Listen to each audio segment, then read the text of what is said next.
Ayanna Here. Yes, instead of listening to my voice today, you get to look at my face along with two very powerful women of God that I truly trust will be a blessing to you.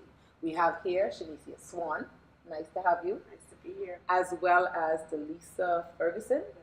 It's really great to have you guys here. The new installment of Ayanna Here is all about saying yes to me.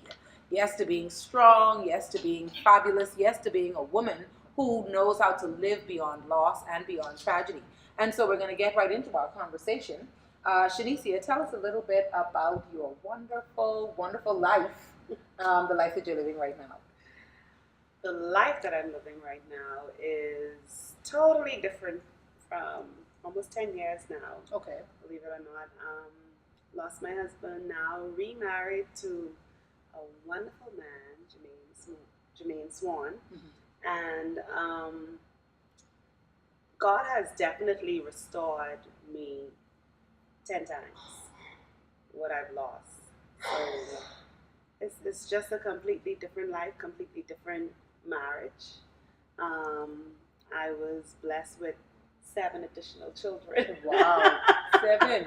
Okay. Mm-hmm. So it's totally different, and I'm enjoying it. I'm braced for it, and I've realized that the Lord equips you for where you're headed. So whatever comes, whatever is connected, is some equipping there for the way forward.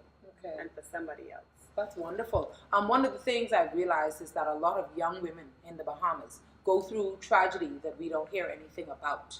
We know about persons being widowed who are older, maybe 75, 85, but we never get a chance to hear from the younger ones, the stronger ones, the ones who have their whole life ahead of them, but they've had the rug pulled out from under them, per se. And so we want to talk to them today and have them share their testimonies, because I believe that they have worth. I believe that they have a strong testimony of how God restores and how He allows you to recover even at such an early time in your life. And so, Delisa, you can just jump right on in here whenever you're ready. Yes. Well, I'm still in the midst of recovery. Yes. I haven't come out at the end yet as Ms.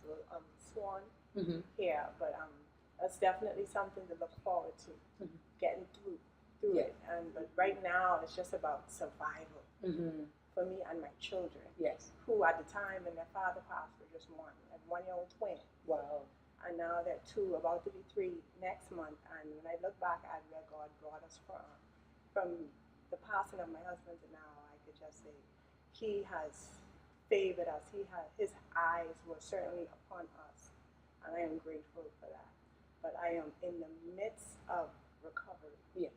Yes. I like the word that you used just now, though. You said through.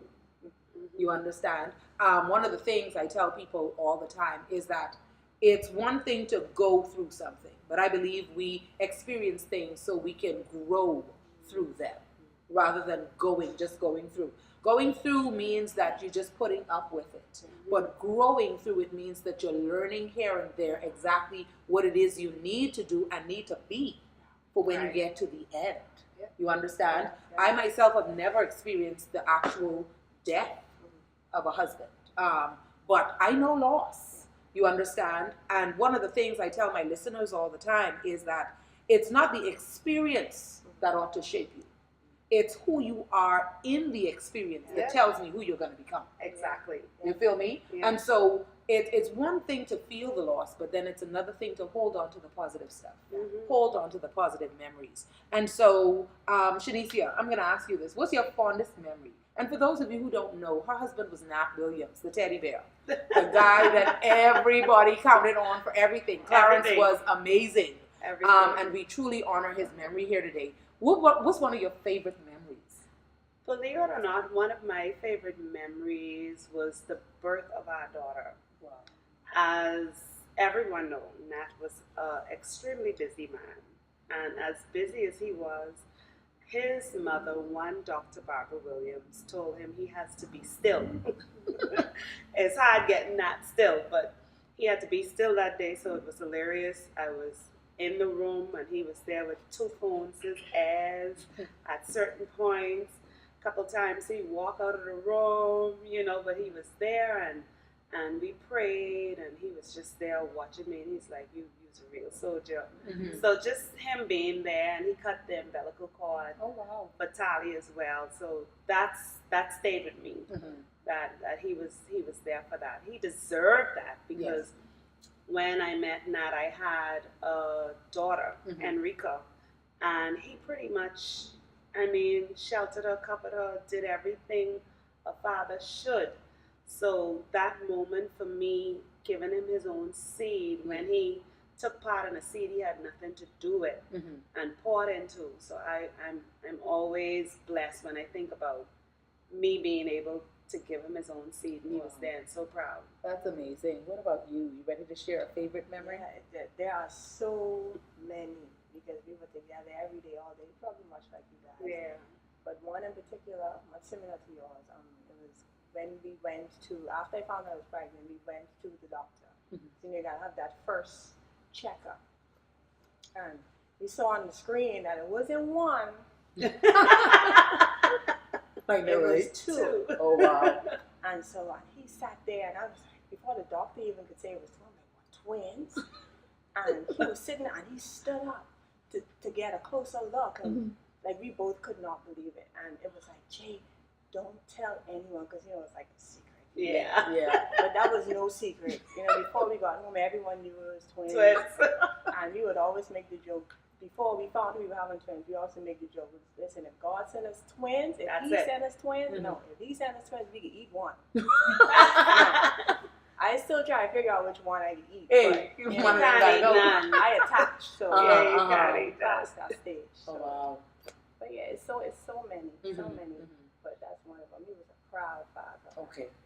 We was waiting for so long to be parents. For God to bless us with two one time, Mhm. a boy and a girl. Mhm. We were ecstatic. He felt he was the luckiest, most blessed man In in the the world. world. Indeed, he was. I really can imagine. I usually live vicariously through my friends because I don't have any kids. I'm a teacher. I was married for some time, but I have to live vicariously through you guys.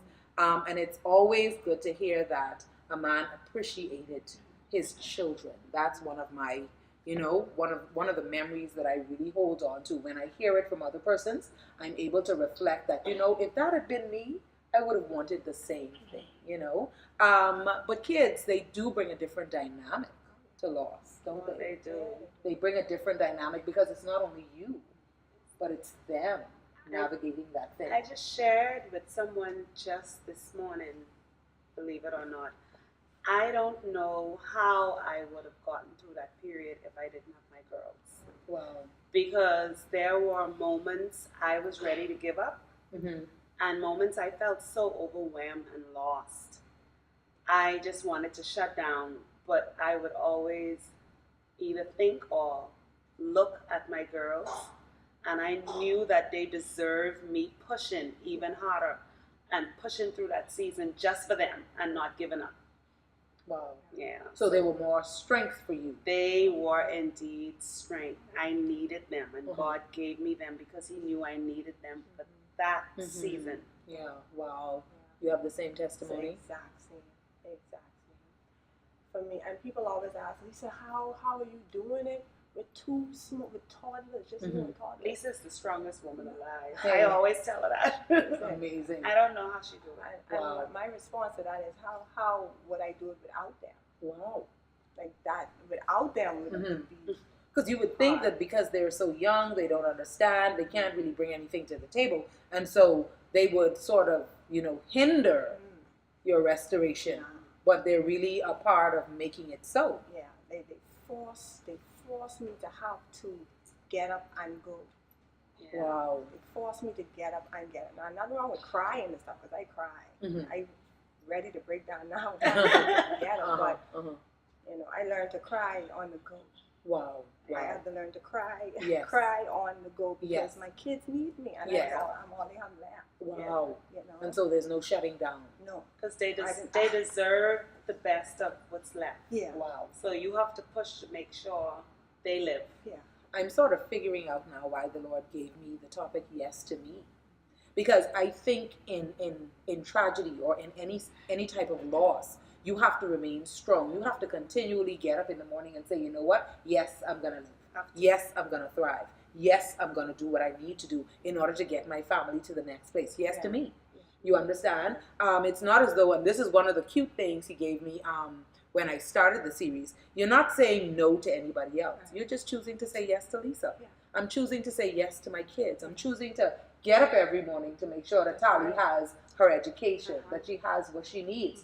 And therein lies the true strength of, I believe, an uncelebrated Bahamian woman.